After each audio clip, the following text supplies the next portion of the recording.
10. ทุติยหัตถปาโทปมสูตรว่าด้วยอุปมาเหมือนมือและเท้าสูตรที่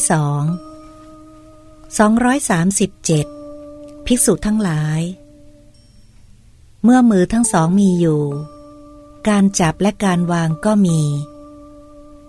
เมื่อเท้าทั้งสองมีอยู่การก้าวและการ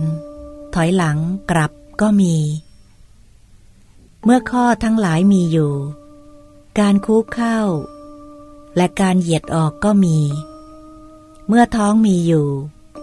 ความหิวและความกระหายก็มีข้อนี้ก็ฉันนั้นเหมือนกันเมื่อจักขุมีอยู่สุขและทุกข์ในภายในจึงเกิดขึ้น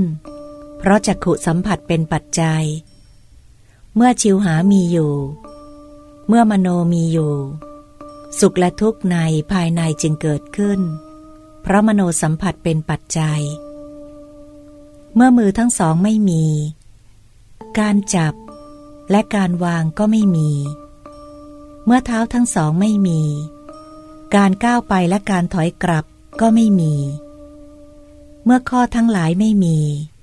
การคุกเข้าและการเหยียดออกก็ไม่มีเมื่อท้องไม่มีความหิวและความกระหายก็ไม่มีภิกษุทั้งหลายข้อนี้ก็ฉันนั้นเหมือนกันเมื่อจักขุไม่มีสุขและทุกข์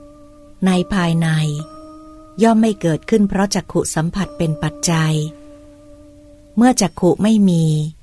สุขและทุกข์ในภายในย่อมไม่เกิดขึ้นเพราะจักขุสัมผัสเป็นปัจจัยเพราะชิวหาสัมผัสเป็นปัจจัยเมื่อมโนไม่มีสุขและทุกข์ในภายในย่อมไม่เกิดขึ้นเพราะมโนสัมผัสเป็นปัจจัยทุติยหัตถปาโทปมสูตรที่10จบสมุททวรรคที่3จบรวมพระสูตรที่มีในวรรคนี้คือ 1. ปฐมสมุททสูตร 2. ทุติยสมุททสูตร 3. พาหิสิโกปมสูตร 4. ขีระลุกโขปมสูตร